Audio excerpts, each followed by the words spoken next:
Subscribe करें और bell दबाएं ताकि कोई खबर रह न जाए।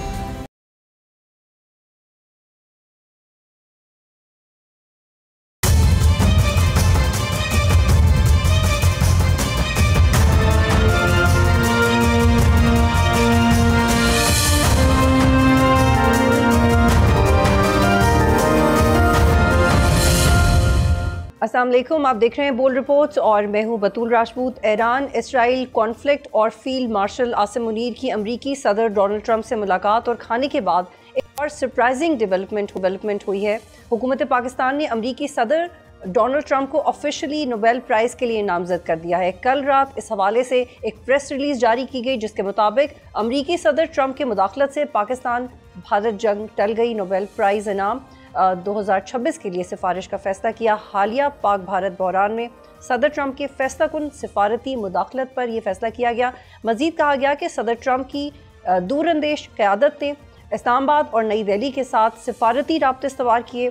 सदर ट्रंप की हिकमत अमली से तेज़ी से बिगड़ती हुई सूरत हाल पर काबू पाया जा सका।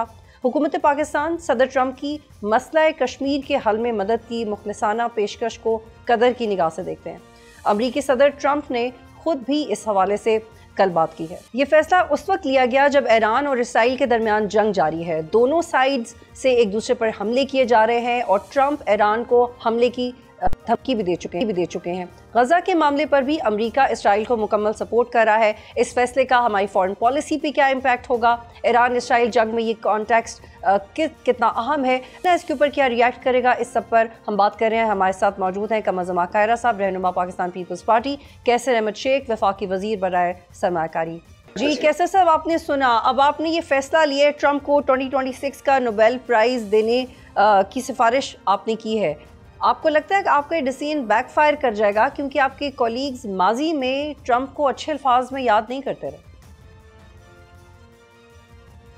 बिस्मिल्लाहिर्रहमानिर्रहीम। आपने बड़ी पुरानी बात सुनाई है मुझे एहसन इकबाल की, कोई 3 साल 3 साल से ज़्यादा है, क्योंकि वो नो कॉन्फिडेंस की उस वक्त बात कर रहे हैं और अभी नया इलेक्शन जीता है तो वो बात तो अभी इस वक्त रेलिवेंट नहीं है। और हमारे हम सबको चाहिए कि बड़े जो तमाम बैनुल-अक़वामी लीडर्स हैं उनके बारे में मोहतात बात करनी चाहिए। मैं ये खुद समझता हूँ इस वक्त तो जो ट्रंप साहब प्रेसिडेंट जिस तरह उन्होंने अपनी फॉरेन पॉलिसी की है उसमें पाकिस्तान का एक बहुत बड़ी अहमियत है उसको, और वो पाकिस्तान को बहुत अच्छा कई बार कह चुके हैं कि ग्रेट पीपल हैं, बहुत अच्छे उनकी लीडरशिप है। और इससे ऊपर देखें ना कि हमारे फील्ड मार्शल आसिम मुनीर साहब से उन्होंने कोई 2.25 घंटे की मीटिंग की। ये अनप्रेसिडेंटल है, कभी ऐसा नहीं हुआ कि अमेरिका का प्रेसिडेंट किसी भी आर्मी चीफ से किसी भी दुनिया के मुल्क में, तारीख़ में शायद नहीं होगा कि इस तरह की इतनी डिटेल 1-to-1 मीटिंग करे।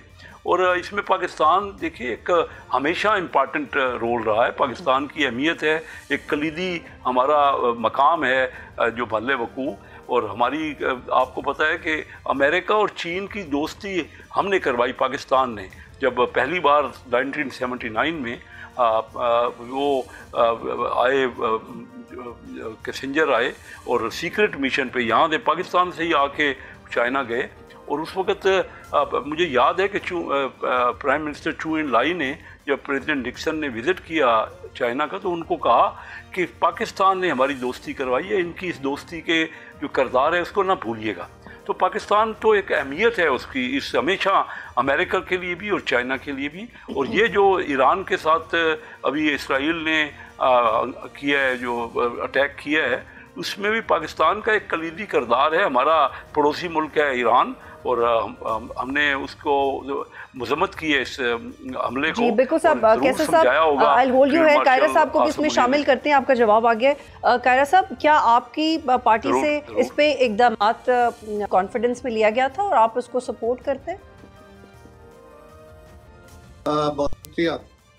जहाँ तक ताल्लुक किसी रेजोल्यूशन का या हुकूमत की तरफ से किसी तारुक का है, मेरे इल्म में नहीं है। ये पार्लिमानी पार्टी का काम होता है। मैं क्योंकि पार्लिमानी पार्टी में नहीं हूँ, लिहाजा ये असम्बली के अंदर ही कोई सूरत हाल होती है, तो मुझे नहीं इल्म के उन्होंने मेरी पार्टी को एतमाद में लिया कि नहीं लिया।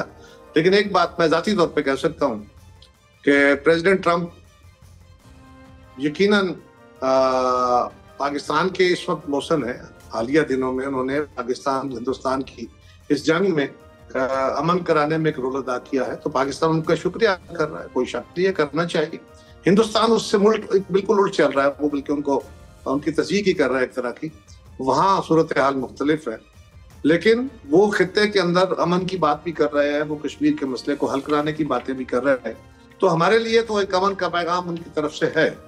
लेकिन दूसरी तरफ से अगर हम देखते हैं तो प्रेसिडेंट ट्रंप यकीनन एक जाबर से सुल्तान की तरह है, और वो किसी वक्त अपना रवैया तब्दील कर सकते हैं। अनस्टेबल पर्सनैलिटी के तौर पे दुनिया में एक बड़ी ताकत के सरबराह के तौर पे है, और जो रोल उनका फलस्तीन के कत्लेआम में इजराइल के साथ रहा और जो ईरान के साथ है, उस सूरत में उनको, मेरा नहीं ख्याल कि दुनिया का वो फोरम जो नोबेल प्राइज वाला है वो उनको कंसिडर भी करेगा। इसलिए वहां पे हमारी कंसिडरेशन होगी भी नहीं।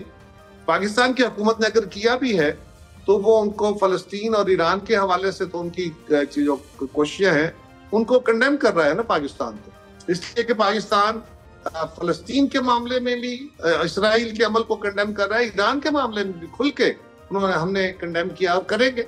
सो उसके साथ अमेरिका भी खड़ा है। तो हर वो एक्ट जो इन दोनों मुल्क यानी फलस्तीन और ईरान के खिलाफ इस वक्त हो रहा है, वो जॉइंटली है या सिंगुलरली है, सपोर्टेड बाय अमेरिका है, पाकिस्तान उसको कंडेम कर रहा है। अपनी जात की हद तक पाकिस्तान के लिए उनका जो रोल है उसमें हमारे लिए वो पीस के मसीहा के तौर पे फिलहाल है, पता नहीं कब तक है। ये जो पाकिस्तान कर रहा है इसकी डिप्लोमेटिकली मेंटेनेंस मुश्किल है। साद रफीक जो आपकी जमात के काफ़ी सीनियर लीडर हैं सर, उन्होंने कहा है कि winning Nobel prize is not important for being recognised as a world champion of peace, और अगर वो ज़ायनिस्ट को सपोर्ट करते हैं तो तारीख में इनका नाम हिटलर और चंगेज़ खान के साथ लिखा जाएगा। आपकी जमात के अपने ही लोग इसकी इतनी सख्त मुखालफत कर रहे हैं। जी, मैंने तो अपना बड़ा क्लियर कर दिया आपको अपनी जमात का कि पाकिस्तान, देखिए हमारे लिए ये खित्ता 1.5 अरब, दुनिया का चौथा हिस्सा आबादी है इस खित्ते में। यहाँ जंग हो रही थी, 2 न्यूक्लियर कंट्रीज हैं, यहाँ क्या होता अगर जंग हो जाता तो किस किस्म की बर्बादी होती सबकी। तो और प्रेसिडेंट ट्रंप उसके मौजूद बने हैं इस जंग को, हम तो डायरेक्टली नहीं बात हुई, उन्होंने ही इनिशिएट किया इस बात को। इससे बड़ी और क्या हो सकती है उनके पाकिस्तान के लिए और इस पूरे खित्ते के लिए उनकी खिदमत को, और वो डेफिनेटली हमें उनको रिकमेंड करना चाहिए कि उनको नोबेल पीस अवार्ड के डिज़र्व करते हैं। और मामूली बात है कि ये कश्मीर को दोबारा उजागर कर दिया गया, और आज हमारे फील्ड मार्शल साहब से इलाके के बारे में वो तजवीज़ें ले रहे हैं। वो ईरान का कहते हैं कि हमने काफ़ी डेप्थ में उनसे बातचीत की, तो अगर वो ईरान की जो है वहाँ भी बच जाए हमारे मशवरों के साथ, ये जंग जो है वो रुक जाए 2 हफ्ते के लिए, तो प्रेसिडेंट ट्रंप ने कहा ना कि अभी बाद में फैसला हम करेंगे, तो ज़रूर हमारे जो कौमी सलामती के मुशीर भी उसमें थे उसमें मीटिंग में, तो ज़रूर कोई ऐसी बात हुई है। उन्होंने खुद कहा है कि ईरान के बारे में फील्ड मार्शल आसिम मुनीर बहुत मालूमात रखते हैं। तो बिल्कुल वो आसिम मुनीर साहब तो रखते ही हैं, लेकिन हम इसको डिप्लोमेटिक नॉट से डिस्कस करें। कैसा वाइल होल्ड यू है कायरा साहब, कुछ साल पहले हमने सुनाया भी आपको कि इमरान खान को पाकिस्तान का ट्रंप कहते रहे, आप लोगों के अपने कॉलीग्स, आप लोग इत्तेहादी रहे हैं, आप लोग ये कहते थे कि हम इशू रिस्पॉन्स देंगे नून लीग को। तो सर इसमें आपका रिस्पॉन्स क्या होगा? आपने अपनी राय तो दे दी, लेकिन क्या आपकी पार्टी इजीली इसको समझेगी, लेट गो करेगी? बात तो ये है कि मैंने अर्ज कर दिया, मेरी जमात का फैसला तो जब जमात की मीटिंग होगी तभी होगा। मैं उसके बारे में क्या कह सकता हूँ, अपनी जाती राय दे सकता हूँ। दूसरी बात यह है कि मैंने पहले भी अर्ज किया कि हम जो कमजोर ममालिक हैं, हम दुनिया की ताकतों को बहरहाल उनको खुश रखना पड़ता है अपने हालात के पेश नज़र, अपनी ज़रूरतों के पेश नज़र। तो ये हुकूमत ने उसकी तरह एक कोशिश की है। मुझे नहीं लगता कि पाकिस्तान की रिकमेंडेशन कोई माने रखती है। जो नोबेल प्राइज देने वाली कमेटी है उसके अपने स्टैंडर्ड्स हैं, वो देखें कि उनके स्टैंडर्ड्स मीट करते हैं कि नहीं। ये सिर्फ हमारी रिकमेंडेशन पे तो ये फैसला नहीं हो जाएगा, लेकिन बहरहाल एक ऐसे शख्स को जिसके हाथ बहुत सारी जगहों पे बदअमनी में शामिल है या शाशीनबाद है, और वो हमारे ईस्टर्न बॉर्डर्स को तो सपोर्ट कर रहे हैं अमन को, और वेस्टर्न बॉर्डर्स को गर्म कर रहे हैं, और वहाँ पे जो अभी तक उनकी सूरत हाल है अल्लाह करे वो अवॉइड हो जाए। लेकिन फ़लस्तीन के लोगों का जो कत्ल है वो खाली इजराइल के ऊपर तो नहीं होगा, यकीनन उनके सपोर्टर्स पे भी होगा और वो आज भी कल भी इस पे जिम्मेदार ठहराए जाएंगे। तो मैं समझता हूँ जाती तौर पे कि प्रेसिडेंट ट्रंप का शुक्रिया अदा करना, रेजोल्यूशन करना पाकिस्तान के नुक्ता नजर से बिल्कुल दुरुस्त है, लेकिन दुनिया में पीस का एक सिंबल या पीस का इनाम जो है वो ऐसे शख्स को दिया जाए। मेरा नहीं ख्याल कि दुनिया हमारे इस अमल को अप्रिशिएट करे। ठीक है कायरा साहब, डोमेस्टिकली बात करते हैं। पाकिस्तान पीपल्स पार्टी भी बजट पे तनकीद करी है। कादिर पटेल साहब ने एक ऐसी तकरीर की जो कि मैं दिखा नहीं सकती, सुन तो सकते हैं हम अकेले में लेकिन दिखा नहीं सकते। आपके ख्याल में ये एक अवामी बजट था? जी नहीं, अवामी बजट नहीं है। अवामी बजट की इस्तिलाह जो है वो ये है कि अवाम को बहुत सारे रिलीफ दिए जाए। तो देखना यह है कि इस वक्त हुकूमत के पास कितनी स्पेस है, हुकूमत रिलीफ दे सकती है कि नहीं। बजट के ऊपर तो मेरी जमात के तहफ़्फ़ुज़ात मौजूद हैं और हम गवर्नमेंट के साथ एंगेज कर रहे हैं और गवर्नमेंट को भी हाथ बंधे हुए हैं। IMF की मजबूरियां हैं, उनके साथ कुछ कमिटमेंट्स है और हमारी जो मुतालबात अगर वहाँ आके कंट्रडिक्शन होती है तो फिर IMF को भी ऑन बोर्ड करना पड़ता है। तो गवर्नमेंट कोशिश कर रही है, हमें उम्मीद है कि पीपल्स पार्टी के साथ या हमारी जो तहफ़्फ़ुज़ात है वो एड्रेस हो जाएंगे।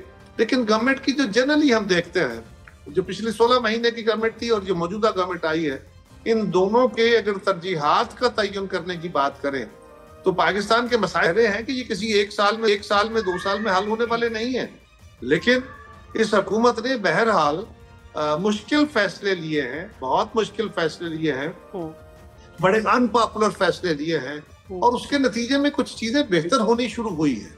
अब अचानक हम कहें कि जी सारे इंडिकेटर्स अचानक ठीक हो जाएंगे, हमारी एक्सपोर्ट्स अचानक बढ़ जाएंगी, पाकिस्तान का रेवेन्यू अचानक ठीक हो जाएगा, पिलफिलीज रुक जाएंगी, तो ऐसा मुझे नहीं लगता कि ये फौरी तौर पे मुमकिन है। मुल्कों के अंदर होने वाले तब्दीलियां जो हैं वो टाइम टेकिंग होती हैं और हमारे यहाँ नुकसान बढ़े। तो मैं गवर्नमेंट की सिम्मत से तो एग्रीड हूँ, उससे तो मैं समझता हूँ वो काबिल तारीफ है। हाँ, बजट के अंदर हमारी कुछ चीजें ऐसी हैं जो मुस्लिम लीग ने अपने तय की हैं या वर्ल्ड बैंक IMF की मजबूरियां हैं या इकोनॉमिक सिचुएशन की मजबूरियां हैं, हालात की। सो उसके अंदर हमें और भी इसमें भी बैठ के एक अपोजिशन का काम ये भी होता है ना। जी एक मिनट जरा, हमारा काम एक ये भी है कि जहां गवर्नमेंट को कुशन नहीं मिल रहा वहां अपना दबाव अपोजिशन के साथ खड़ा करके हम गवर्नमेंट को ये लीवरेज दें कि वो जो दबाव डालने वाले इदारे हैं या जो हमें ब्लॉक कर रहे हैं या जो हमें मजबूर कर रहे हैं उनके सामने भी रखा जा सके कि जी हमारे तो इत्तेहादी इस पर राजी नहीं है, अगर आप बहुत ज्यादा दबाव डालेंगे तो बजट पास नहीं हो। तो ऐसी सूरत गवर्नमेंट को एक सपोर्ट भी होती है, ये जो प्रेशर होता है। जी बिल्कुल, और आप ये बड़ा वैलिड पॉइंट आपका कायरा साहब, क्योंकि कुछ दिन पहले नैयर हुसैन बुखारी साहब थे मेरे प्रोग्राम में, उन्होंने मेरे प्रोग्राम में ये कहा था कि हमें तो पता ही नहीं था कि बजट में क्या प्रपोजल्स आ रहे हैं, वो तजावीज़ से मुत्तफिक नहीं थे। कैसे साहब, आपकी अपनी पार्टी के लोग, राना सनाउल्लाह, वो खुद बजट पे एतराज़ात कर रहे हैं। उन्होंने कहा सोलर को पहले टैक्स फ्री किया, दोबारा उस पर टैक्स लगा रहे हैं। एग्रीकल्चर पे जो बैरन लैंड है आप उसको इस्तेमाल नहीं कर सकते, अनटैक्स पोर्शन को टैक्स नहीं कर सकते, टैक्स का शॉर्टफॉल कम नहीं कर सकते। ठीक है, कायरा साहब भी कह रहे हैं कि आप हमारे साथ मिलकर इसको इम्प्रूव करें, लेकिन आप तो उनकी पार्टी से बात ही नहीं करते, उनको तो पता ही नहीं था आप क्या तजावीज़ दे रहे हैं।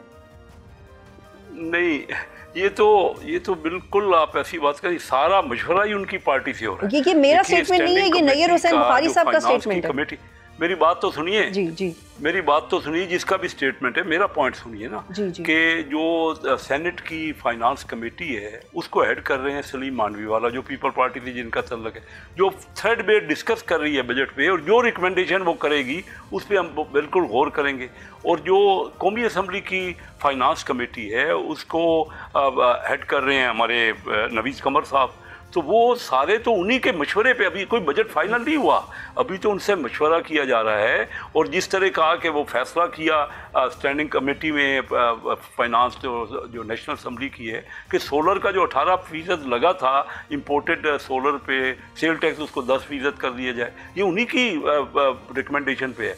इस तरह वो डेवलपमेंट में भी जहाँ सिंध को जो रिजर्वेशन थी उस पर गौर हो रहा है और उस पर डिस्कस हो रहा है। हमारी एलआई पार्टी है, हम उनके साथ मिलकर चल रहे हैं। और बजट में तो देखिए ना, आम आदमी के लिए तो बहुत कुछ रखा गया है। मसलन इसमें काम ही आम आदमी के लिए किया गया है। बेनज़ीर इनकम सपोर्ट में 1 करोड़ फैमिली हैं, 4-5 करोड़ लोग हैं, उनके लिए फंड्स को बढ़ा दिया गया, वो सबको फ़ायदा पहुँचे 4-5 करोड़ लोगों को। फिर जो हमारी तरक्याती स्कीम है, डेवलपमेंट PSDP है, वो पिछले साल यूज़ हुई 500-550 अरब रुपए, इस साल उसको 1000 अरब किया जा रहा है जो फेडरल की है, तो बाकी तो सूबों को दिया गया है, कुल तो 4000 अरब है, तो ये भी जो है आम आदमी को फ़ायदा होगा। फिर SME जो है, स्मॉल और मीडियम एंटरप्राइज, उनके कर्ज को बढ़ाया गया। मेन तो उनका प्रॉब्लम ये था। कैसे साहब, sorry to cut you sir, आम आदमी को तो फायदा तब होता है ना सर जब उसकी परचेजिंग पावर बढ़े, आम आदमी को तो फायदा तब होता है जब उसकी सैलरी बढ़े, आम आदमी को तो फायदा तब होता है सर जब उसका इनकम टैक्स कम हो, जब सैलरी। मेरी बात मुकम्मल तो होने दे। मैं ये कह रहा हूँ कि तनख्वाहदार तबका को जो 1 लाख रुपए सैलरी वाला है, उसका 5% से 1% कर दिया गया है। अभी 1 लाख सैलरी वाले को सिर्फ 500 रुपये महीना देना पड़ेगा 1 लाख रुपए में से टैक्स, तो कम किया गया। फिर उनके स्लैब्स को, जहाँ ऊपर हायर इनकम वाले लोग हैं, वो स्लैब को बढ़ा दिया गया है। फिर 10% तनख्वाहें बढ़ाएंगी, तो ये क्या फायदा है, किसको हो रहा है ये फायदा सारा? ठीक है, कैसे साहब एक और सवाल ले लीजिए, आपका जवाब आ गया सर। बिलीव यही करते हैं। आपका जवाब आ गया सर। आपकी हुकूमत ने चंद माह पहले 7 लाख टन चीनी एक्सपोर्ट करने की इजाज़त दी। शुगर मिल मालिकान ने यकीन दिलाया कि चीनी महंगी नहीं होगी, लेकिन 40 से 50 रुपए महंगी हो गई। अब ये खबर आ रही है कि आप तकरीबन 7 लाख मेट्रिक टन चीनी इंपोर्ट करेंगे। सर ये क्यों हो रहा है? हमारी मेजर क्रॉप्स 13.5 नेगेटिव में जा रही हैं। जो चीज़ें हम खुद ग्रो करते हैं हमें इंपोर्ट करनी पड़ी हैं, अब चीनी भी सर। कैसे साहब? ये अभी तक खबर मेरे कैबिनेट में तो कोई इसके डिस्कशन नहीं हुई, किसी किस्म की कोई भी बात नहीं है। ये कोई अखबारी खबरें होंगी, किसने कोई अथेंटिक आपके पास है तो मुझे बता दीजिए, और अगर वो होगा तो उसके तमाम प्रास एंड कॉन्स को सोच समझ के, ताकि प्राइसेस ना बढ़ें, हो सकता है। लेकिन ये अभी कोई, मैं क्या कह सकता हूँ जब तक मेरे नॉलेज में ही नहीं है कि क्या फैसला हुआ है। लेकिन आपको लगता यही है कि इंपोर्ट नहीं होगी चीनी? मैं कुछ कह नहीं सकता, ये तो जब डिस्कशन होगी तो उसके प्रास एंड कॉन्स आएंगे ना, जब सारे मालूमात होंगी तो मैं कोई बात कर सकता हूँ ना। लेकिन ये हम कोशिश कर रहे हैं कि प्राइसेस जो है वो स्टेबल रहें, प्राइसेस नहीं बढ़े। चीनी की प्राइस जो है वो ठीक है। कायरा साहब आपसे आखिरी सवाल, जरूरत होगी अगर उस जी कैसे साहब आपका जवाब आ गया सर, शुक्रिया। कायरा साहब मेरी बात हो गई, अगर जरूरत होगी तो उस पर गौर किया जाएगा। ठीक। कायरा साहब आपसे आखिरी सवाल सर, आप बड़े इत्तेहादी हैं, आपके बगैर नून लीग बहुत कमज़ोर है फैसला साजी में, लेकिन सर आप पे आपके नाकिदीन ये कहते हैं कि आप विकेट के दोनों तरफ खेल रहे हैं। मैं हम्बली आपसे ये सवाल पूछ रही हूँ क्योंकि सर बहरान, आटे का बहरान, चीनी का बहरान, गंदम का बहरान, क्या आप प्रेशराइज नहीं कर पाते गवर्नमेंट को? आप विकेट के दोनों तरफ खेल रहे हैं, ये एतराज़ होता है? दो सूरत हाल है जी। एक तो ये है कि हुकूमत को प्रेशराइज करने का मतलब जहाँ तक हो सकता है हम जरूर करते हैं, और जहाँ से आगे जाके हुकूमत से अलग होने वाली बात आती है, लोगों का ये भी ख्याल है कि हम क्यों इस हद तक नहीं चले जाते। उस सूरत में हम देखते ये हैं कि इस वक्त पाकिस्तान के जो हालात हैं वो इतने दगरगू हैं। पाकिस्तान की इंटरनल सिक्योरिटी हो, हमारे बॉर्डरों की सिचुएशन हो, रीजन की सिचुएशन हो, इकोनॉमी की सिचुएशन हो, ये सारी बड़ी फ्रिजाइल है। ये बेहतरी की तरफ जा रही है, बड़ी अच्छाई की तरफ जा रही है, लेकिन हम ये कहें कि ये बड़ी सॉलिड हो गई, अभी ऐसी नहीं है। सो हुकूमत को जख्म पहुंचा के, हुकूमत गिरा के क्या पाकिस्तान में चीजें बेहतर हो जाएंगी? क्या हमारी security situation internal external improve कर जाएगी? क्या इकोनॉमी बेहतर हो जाएगी? लोगों की जिंदगी में आसानियां आ जाएंगी, या इससे और ज्यादा जिंदगी तल्ख हो जाएगी, पाकिस्तान कमजोर हो जाएगा? सो आपने जब उस लार्जर सीन को देखना है तो फिर आप वो फैसला करते हैं कि नहीं, जितना भी हम शोर कर सके, गवर्नमेंट को मजबूर कर सके, अपनी आवाज उठा के उनको प्रेशराइज कर सके। लेकिन अब दूसरी तरफ ये भी है कि हमें साथ ये भी देखना होता है कि गवर्नमेंट के हाथ कहाँ कहाँ बंधे हुए हैं।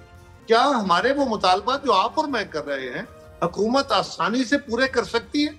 अगर है तो फिर गवर्नमेंट के ऊपर जरूर दबाव बढ़ाना चाहिए, और अगर नहीं तो फिर पॉपुलर डिमांड अपनी जगह, फिर फैसला साजी के जो मजबूरियां हैं वो भी आप एक इत्तेहादी के तौर पे देख के चलते हैं। दूसरी जरूरत, ये जो चीनी का इशू है ये तो हर दौर में होता रहा, ये बड़ा अजाब है और इसके ऊपर बड़ा सीरियस सवाल उठना चाहिए।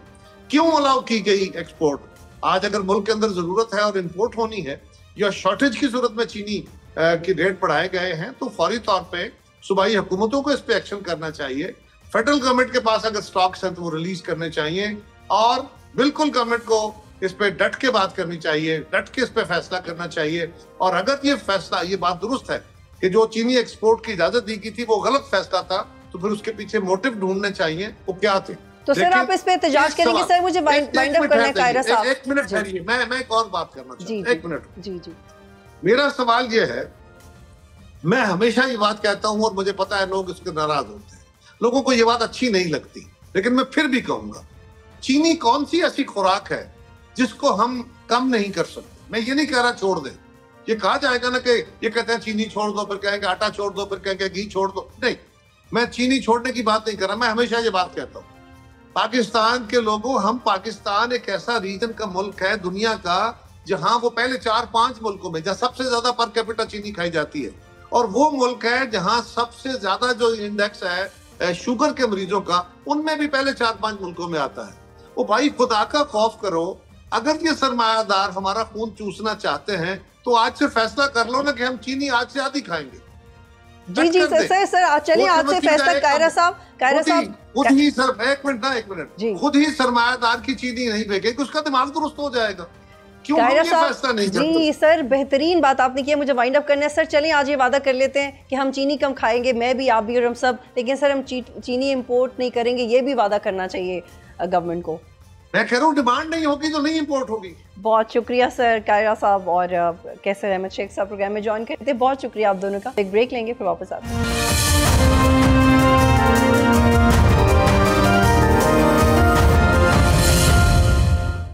इस वक्त प्रोग्राम में कामरान यूसुफ साहब मुझे ज्वाइन कर रहे हैं, सीनियर सहाफ़ी हैं, ट्रिब्यून के लिए लिखते हैं और एक प्रोग्राम भी करते हैं। बहुत शुक्रिया कामरान यूसुफ साहब मुझे ज्वाइन करने के लिए। कामरान, ट्रंप के हवाले से गवर्नमेंट ऑफ पाकिस्तान ने एक फ़ैसला लिया है, उन्हें नोबेल प्राइज़ के लिए नामज़द किया गया है। इस फैसले के मोटिव्स आपको क्या नज़र आ रहे हैं? आपको क्या लगता है कि फ़ैसला क्यों लिया गया है और जिन मकासद के लिए लिया गया है वो भी आपको जस्टिफाइड लग रहे हैं?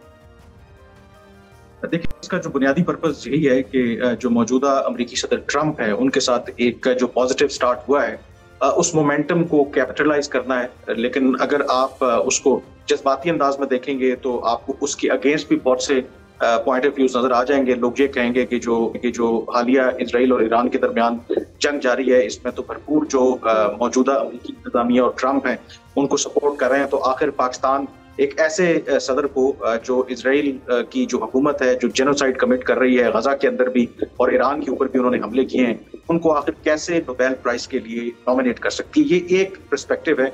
और मेरा जो अपना ज़ाती ख्याल है कि जो फॉरेन पॉलिसी होती है वो जज्बात से नहीं चलती, वो बहुत आप कह सकते हैं कि सोच समझ के साथ आपको चलानी होती है। तो यहाँ पर जो पाकिस्तान का मूव और जो ऑब्जेक्टिव है, उनको ये लगता है कि ये मौजूदा जो अमेरिकी सदर ट्रंप है वो एक ग्लोरी चाहते हैं, उनको अपनी प्राइड बड़ी पसंद है, और अगर पाकिस्तान उनकी शख्सियत के पहलू को सामने रखते हुए उनको अगर नॉमिनेट कर रही है तो उसका सिर्फ और सिर्फ एक ऑब्जेक्टिव है कि जो पाकिस्तान के इंटरेस्ट हैं उनको प्रमोट किया जाए। अब उसका नतीजा क्या निकलेगा कि पाकिस्तान ने जो बुनियादी वजह बयान की है कि हम क्यों समझते हैं कि इन्हें अमन का नोबेल प्राइज मिलना चाहिए, क्योंकि इन्होंने पाकिस्तान और भारत के दरमियान जंग रुकवाने में अहम किरदार अदा किया है।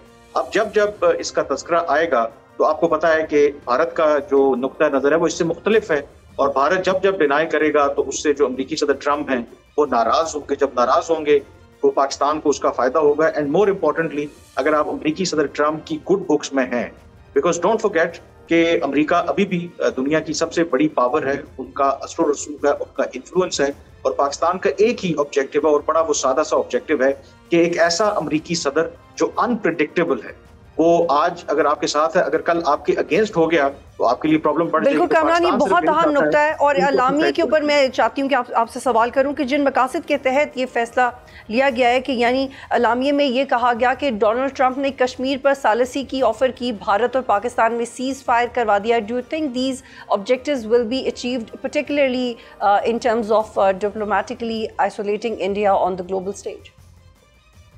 देखिए, ऑब्जेक्टिव्स कश्मीर की सालिसी की तो उन्होंने पहले भी ऑफर की थी, अभी भी वो ऑफर कर रहे हैं, भारत कभी नहीं मानेगा, वो तो ऑब्जेक्टिव उनका अचीव नहीं होगा, लेकिन इंटेंशन उनकी बड़ी क्लियर है।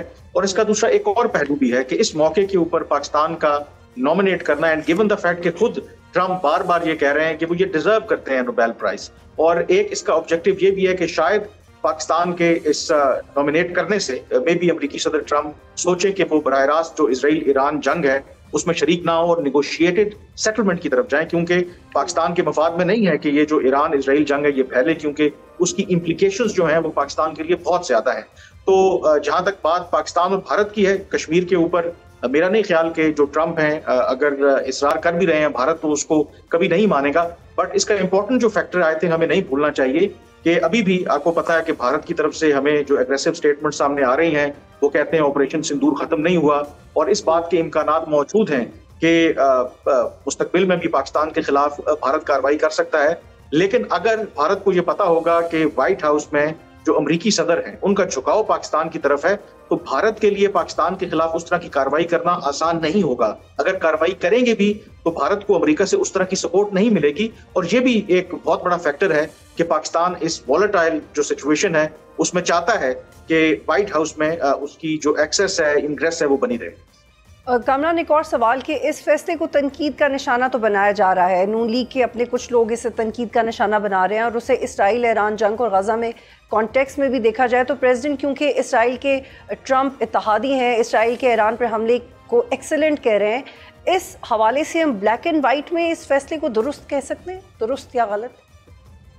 देखिए, इसके हक में और इसकी मुखालफत में भी आप बहुत से बयानात दे सकते हैं, एंड इट इज़ अंडरस्टैंडेबल कि जो लोग मुखालफत कर रहे हैं कि आखिर आप एक ऐसे प्रेसिडेंट को जो खुलकर इसराइल की सपोर्ट करते हैं, वो जो गजा में कर रहे हैं या ईरान के अंदर कर रहे हैं। बट अगेन, जो मैंने आगाज में आपसे कहा था कि फॉरेन पॉलिसी जज्बात से नहीं चलती, और अक्सर हमारी जो फॉरेन पॉलिसी है हमें शायद दूसरों का दर्द बहुत ज्यादा होता है, अपने इंटरेस्ट को हम कहीं भूल जाते हैं। तो यहाँ पर अगर स्ट्रिक्टली अगर आप पाकिस्तान अपने इंटरेस्ट को देखे तो मुझे लगता है कि ये कोई गलत फैसला नहीं है, एक स्मार्ट मूव है। और इसका हरगिज मतलब ये नहीं है कि पाकिस्तान के नॉमिनेट करने से अमेरिकी सदर ट्रंप को कोई नोबेल प्राइज मिल जाएगा, लेकिन पाकिस्तान कर सिर्फ ये रहा है कि जो मौजूदा अमेरिकी सदर हैं, किसी ने ये जरूर कहा कि वो सदर नहीं है बल्कि वो बादशाह हैं, और उनको पसंद है अपनी तारीफ करवाना। और अगर आप स्मार्टली वो जो उनकी वीकनेस है अमेरिकी सदर ट्रंप की, उसको एक्सप्लॉइट करके अपने इंटरेस्ट को प्रमोट कर सकते हैं, तो there is no harm in it. बाकी आई अंडरस्टैंड कि जो लोगों के जज्बात होते हैं वो अपनी जगह के ऊपर, बट मैं अगेन ये कहता हूं कि जो फॉरेन पॉलिसी होती है अगर आप जज्बात की बुनियाद पर चलाएंगे तो फिर तो जो इश्यूज हैं वो आगे नहीं बढ़ेंगे। किस कदर वो बार बार नोबेल प्राइज का जिक्र कर रहे हैं, कितना वो डेस्परेट हैं। हालांकि कुछ लोगों का ख्याल है कि अमेरिका का सदर बन जाना ही ये कोई बहुत बड़ा ऑनर होता है, नोबेल प्राइज उसके आगे क्या रखता है। बट अमेरिकी सदर ट्रंप के दिमाग में है कि उन्हें ये नोबेल प्राइज चाहिए, और आई थिंक पाकिस्तान ने उसी चीज को सामने रखते हुए, गिवन के हालिया जो फील्ड मार्शल आसिम मुनीर और अमेरिकी सदर ट्रंप के दरमियान मुलाकात हुई, और उसके बाद पाकिस्तान को ये मुनासिब लगा कि अगर हम इस मौके के ऊपर ये कार्ड खेलते हैं तो ये हमारी जो खारजा पॉलिसी है, हमारे जो इंटरेस्ट हैं, उनको आगे बढ़ाने के लिए बहुत बेहतर है। कामरान, अगर इसराइल तनाज़ा शिद्दत अख्तियार करता है, अमेरिका इस जंग में बाकायदा शामिल होता है, तो फिर आपके ख्याल में इस फैसले का क्या रिएक्शन आएगा? ये आई थिंक एक क्रिटिकल होगा मामला पाकिस्तान के लिए। आइडियल तो यही है कि ये अब पाकिस्तान ने अगर नॉमिनेट किया है तो जो इसराइल ईरान तनाज़ा है ये डिप्लोमेसी और सिफारतकारी के जरिए हल हो जाए, और ये बात आगे ना फैले, और अमेरिका को एक्टिवली इस जंग में शामिल ना होना पड़े। और अगर अमेरिका बाकायदा तौर पर इस जंग में शामिल होता है और ईरान के ऊपर वो हमले करता है, तो फिर पाकिस्तान के लिए जस्टिफाई करना जो भी उन्होंने अभी ये नॉमिनेट किया है बड़ा मुश्किल हो जाएगा। तो एक रिस्की डिसीजन जरूर लिया है पाकिस्तान ने, बट अगेन उसमें आई थिंक पाकिस्तान का इस मौके के ऊपर ये नॉमिनेट करने का मकसद ये है कि प्रेसिडेंट ट्रंप के दिमाग में, उनके दिमाग में वैसे भी ये बात है, ये डाली जाए कि अगर वो नोबेल प्राइज हासिल करना चाहते हैं तो पाकिस्तान और भारत के दरमियान अगर जंगबंदी करवाई है, अगर इसराइल और ईरान का को जो तनाज़ा है इसका कोई नेगोशिएटेड सेटलमेंट निकाल लेते हैं, तो it is all the more reason कि उनको जो है वो नोबेल प्राइज मिल सकता है। एंड आई एम श्योर जो मेरी अमेरिका में लोगों से बात हुई है या अदरवाइज, जो अमेरिकी सदर ट्रंप की कोर जो सपोर्ट बेस है वो नहीं चाहती कि अमेरिका बराह रास्त ईरान इसराइल की जंग में शामिल हो। वो अभी भी अपनी उस पॉलिसी पर कारबंद है कि अमेरिका को कोई नई जंग नहीं शुरू करनी चाहिए। तो अमेरिकी सदर ट्रंप इसी वजह से मेरे ख्याल में उन्होंने 2 हफ्तों का टाइम दिया है कि 2 हफ्तों के अंदर वो फैसला करेंगे कि क्या इस जंग में उन्हें बाकायदा शामिल होना चाहिए या नहीं होना चाहिए, बिकॉज ही बिलीव्स के मेरे ख्याल में इन 2 हफ्तों के दौरान शायद कोई डिप्लोमेसी के जरिए इस मसले का हल निकल आए। अब बिल्कुल डिप्लोमेसी के जरिए भी, और अमेरिकन इंतज़ार कर रहे हैं कि कुछ इंटेलिजेंस रिपोर्ट्स उनके पास आएँ जिससे वो ये अंदाज़ा लगा सकें कि ईरान किस पैमाने का रिएक्शन मज़ीद दे सकता है, या न्यूक्स के हवाले से उन्हें कुछ रिपोर्ट्स मिलती हैं, यानी ये भी ख़बरें आ रही हैं। कामरान, ईरान हमारा हमसाया मुल्क है, इसराइल के ख़िलाफ़ जंग में भी हम ईरान का साथ दे रहे हैं, तो क्या ईरान क्या रिएक्ट करेगा ये जो हम डिस्कशन कर रहे हैं? क्योंकि अगर इमोशनैलिटी कनेक्टेड है इस मसले के साथ, तो इमोशनैलिटी तो हमारी बहुत ज़्यादा कनेक्टेड ईरान के साथ भी है बेतहाशा इशूज़ पे। बिल्कुल, आई थिंक ईरान में भी जो आम आवाम है या उनकी गवर्नमेंट है इसको पॉजिटिव तो नहीं लेगी, लेकिन ईरान का भी अगर आप देखें, उनका रेटरिक अगर देखें तो वो ये कहते थे कि इजराइल अगर हमारे पे हमला करेगा तो हम अमेरिका को निशाना बनाएंगे, लेकिन अभी तक ईरान ने बराह रास्त जो अमेरिका के इंटरेस्ट हैं रीजन के अंदर उनको निशाना नहीं बनाया। तो यहाँ पर ये बात भी समझने वाली जरूरत है, इवन ईरान अंडरस्टैंड्स कि वो नहीं चाहता कि अमेरिका इस जंग में बराह रास्त शामिल हो। अभी भी अगर अमेरिका शामिल हो जाता है तो फिर ईरान के लिए मुश्किलात बढ़ जाएंगी। कामरान, हम कोशिश करते हैं कि जो फॉरेन पॉलिसी है काफ़ी हद तक उसमें बैलेंस रहे, फिर भी किसी मुल्क को अपनी प्रायोरिटी सेट करनी पड़ती हैं। जैसे चाइना ने दहाइयों से हमारे साथ एक अच्छा रिलेशनशिप रखा, हमारा एलाय रहा है। चाइना का आप क्या रिस्पॉन्स दे रहे हैं? देखिए, चाइना की डिप्लोमेसी है ना, वो बड़ी एक सटल होती है, वो बहुत मुख्तलिफ है बाकी ममालिक से। और 2 रोज पहले जो फील्ड मार्शल आसिम मुनीर की वहां पर वाशिंगटन में अमेरिकी थिंक टैंक्स के लोगों से बात हुई, और मेरी 2-3 वहां पर जो लोग वहां पर मौजूद थे उनसे डिस्कशन हुई। तो पाकिस्तान चीन का जो रिलेशनशिप है, in the context of Pakistan US relationship, उस पर भी बात हुई। तो उसमें फील्ड मार्शल आसिम मुनीर ने बड़ा वाज़ेह तौर पर कहा कि पाकिस्तान और जो पाकिस्तान के ताल्लुकात अमेरिका और चीन के साथ है, ये जीरो सम गेम नहीं है। यानी कि ऐसा नहीं है कि अगर हम चीन के साथ ताल्लुकात रखेंगे तो अमेरिका को हम नजरअंदाज कर देंगे, या अमेरिका के साथ ताल्लुकात हमने रखने हैं तो चीन को हमने नजरअंदाज करना है। एंड मोर इम्पोर्टेंटली वहां पर उन्होंने बड़ी एक इम्पोर्टेंट बात की जिसको मुझे अदरवाइज भी पता है, कि चीन ने कभी भी हिस्टोरिकली पाकिस्तान से ये नहीं कहा कि आप अमेरिका के साथ ताल्लुकात ना रखें। सिर्फ चीन का और एक नेचुरल उनका है कि आप जरूर ताल्लुकात रखें, लेकिन उसके जो ताल्लुकात का महवर है वो चीन के जो मफादात है उनको नुकसान नहीं होना चाहिए। अमेरिका की भी यही एक्सपेक्टेशंस है। और मेरा नहीं ख्याल, जितना मुझे पाकिस्तान की फॉरेन पॉलिसी का पता है, जो लोगों से मैं इंटरेक्ट करता हूँ, कि अमेरिका के साथ जितने भी आप क्लोज हो जाएं, चीन के साथ अपने इंटरेस्ट को आप कभी हर्ट नहीं कर सकते। जो लेवल ऑफ अंडरस्टैंडिंग और ट्रस्ट है between Pakistan and China, I don't think so कि उससे कोई फर्क पड़ेगा। पब्लिकली बेशक लोग बात करते रहें, और अमेरिका को भी इस बात का अदराक है कि चीन और पाकिस्तान की जो कोऑपरेशन है, जो स्ट्रेटेजिक लेवल की पार्टनरशिप है, वो अब उस लेवल पर चली गई है कि अमेरिका जो मर्जी पाकिस्तान को ऑफर करे, अब पाकिस्तान और चीन को दूर नहीं किया जा सकता। बिल्कुल। और जहाँ तक आप बात कर रहे हैं कि चाइना ने कभी पाकिस्तान को नहीं कहा कि अमेरिका के साथ बेहतर ताल्लुकात ना रखे, क्योंकि जब खुद चाइना अमेरिका के साथ ट्रेड कर रहा है तो वो पाकिस्तान को क्यों मना करेगा। लेकिन जहाँ तक अपने इंटरेस्ट को सर्व करने की बात है, वो बिल्कुल एक जायज़ बात है। एक आखिरी सवाल कामरान साहब आपसे, इसराइल जंग को आप बहुत क्लोजली मॉनिटर कर रहे हैं, चंद दिन में आपको लगता है कि कोई सीज फायर हो सकता है? 2 हफ्तों के बाद प्रॉबेबली?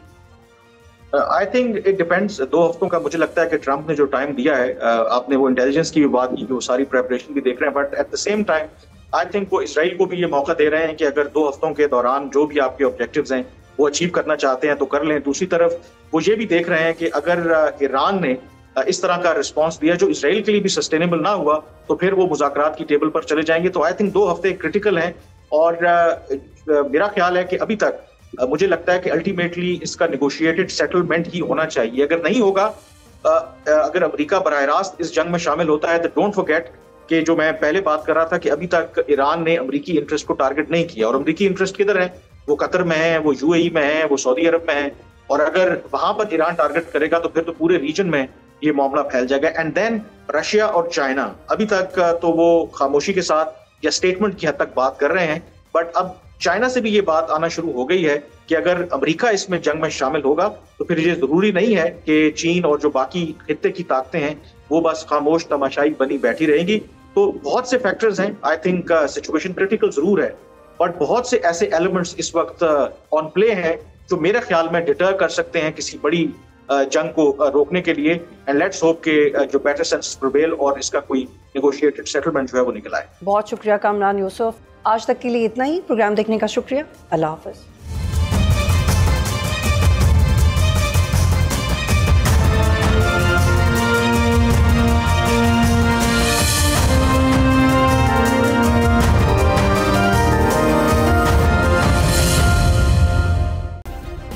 सब्सक्राइब करें और बेल दबाएं ताकि कोई खबर रह न जाए।